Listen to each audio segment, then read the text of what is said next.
நம்பினேன் உன்னையே நம்பினேன் ஸ்கந்தகுரோ உன்னையன்றி இவ்வுலகில் ஒன்றுமில்லை என்றுணர்ந்தேன். நன்கறிந்து கொண்டேன் நானும் உனதருளால் விட்டிட மாட்டேன் கந்தா வீடதருள் வீரே. நடுநற்றித்தானத்து நானுனை தியானிப்பேன் பிரம்ம மந்திரத்தை போதித்து வந்திடுவாய்.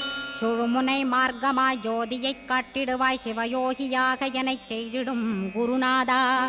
ஆசையறுத்து அறநடியைக் காட்டிவிடும் மெய்யடியராக்கி மெய்வீட்டில் இருத்திவிடும்.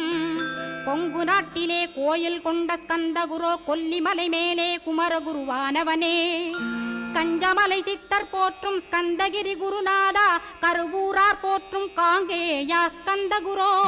மருதமலை சித்தன் மகிழ்ந்து பணி பரமகுரோ சென்னிமலை குமரா சித்தர் கருள்வோனே. சிவவாக்கிய சித்தருளை சிவன்மலையில் போற்றுவரே பழ